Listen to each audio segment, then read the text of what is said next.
Hello and welcome to my Yu-Gi-Oh channel. Today we're looking at the advantages of 7th Barian's, the field spell card. You can only use the second and third effect of this card's name each once per turn. 1. Each player can only special summon non-number monsters from the extra deck while this card is face up on the field twice per turn. This works not only against your opponent's strategies where they're using non-Xyz monsters, but actually specifically against non-number monsters. So if your opponent isn't running anything that is Xyz based that uses numbers, they will be hard limited, whereas you're most likely going to dedicate your deck to mostly, if not all, number monsters. So you won't be restricted by this effect, whereas your opponent, if they're running something like Elemental Heroes, is most likely going to be. I mean, for something like that, they like to go into fusions and then link monsters and go then into additional fusion monsters. This would significantly curb what they want to do. Similar to those with synchro monsters, I think of Speedroids, they only being able to use 2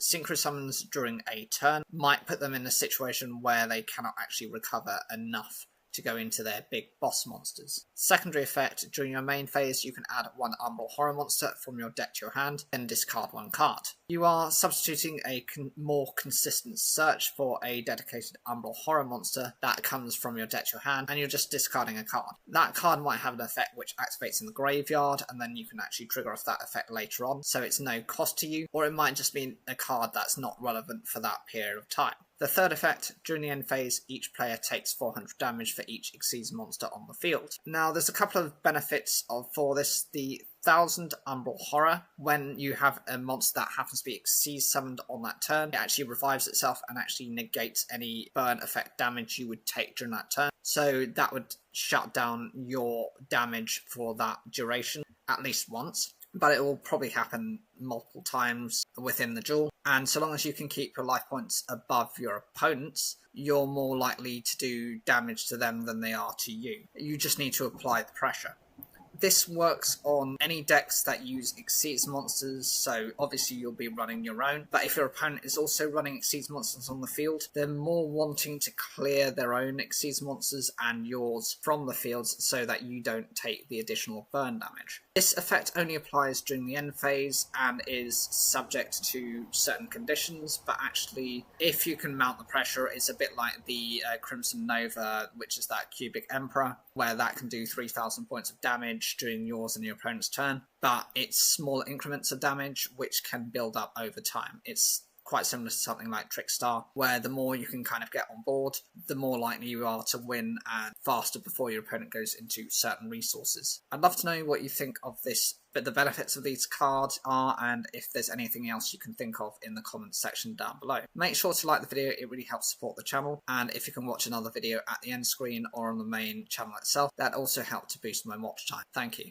I would really like you guys to do me a small favour. Currently at the moment I am running a donations-based campaign, and this is so that I can get my level 3 professional cookery qualification. Normally these take anywhere between usually half a year to a full year. However, I've managed to find one that promises to kind of fast track. It's got a good reputation behind it. It has about 30 years. It's been around since 1992, so it's now 34 years coming up for. And it can get a level 3 qualification in cookery and professional skills completed within 10 weeks. However, the cost of it is about £15,000, and that's about £3,000 in accommodation, which I'd have to take up because I'm not from that area. It's near enough the Exeter area. It's called Ashburton College, and it specialises in food production. There are 2 courses. There's the main one, which is in the just generally cooking, and then you've got the other one, which is patisserie, if you want to specialise as a patisserie chef. Now, my emphasis is on the general cookery and to develop within categories as much as possible.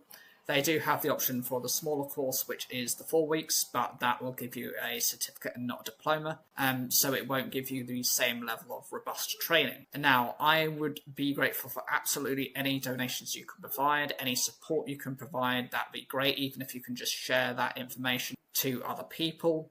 It's all about trying to help support people in their health journey. I am, of course, investing in myself and my own development, by doing a few things. First thing I'm doing is I'm taking a full-on nutrition course, and that is in association for the AFN, which is the Association for Nutritionists. It's not a full-on degree, but you can get up to a level 5 qualification, which is recognised by the body, and so I would only need to kind of top up the year to be able to then develop into a nutritionist. I'm also invested into a fitness personal training type of course, which is more practically based as well. And that is very much about dealing with the practical fitness side of the industry to get you into a wellness space. So I am doing a lot of my own stuff to get myself more effectively trained. And I believe that with the additional bit of support, which again, I just don't have the funding for, COVID and since has not been great for me. I've not been able to make that much of an income, and also my skill set doesn't seem to be recognised. Any support is great. I will put the link in both the comment section down below as well as in the bio description on my channel and the general video descriptions I have running at the moment.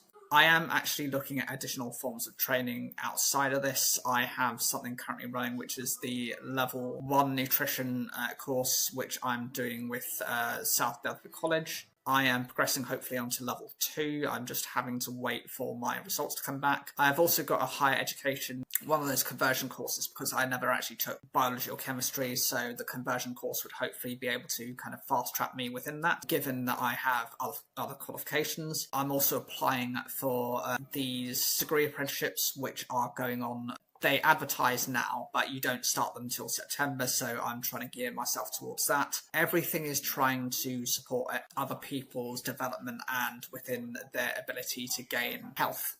Get them away from all these weight loss drugs where you just don't know the end result and the side effects outside of you're going to lose the weight, but it might not necessarily be the healthiest way to do it. Better to be supported. I do have about 10 years food industry experience.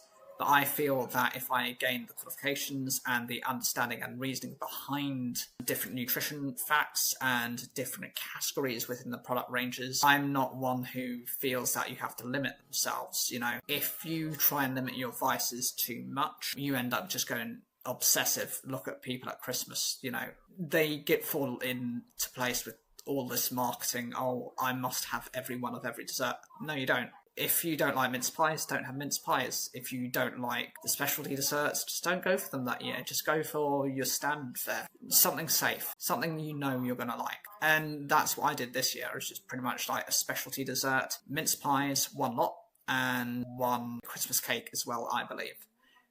And I'm more than happy with that. And based on where I am, it's quite a impoverished area, and I feel that I can actually do a lot to help support the development of the area if given the opportunity to do so. Thank you for listening, and I look forward to any support you can provide. Thank you.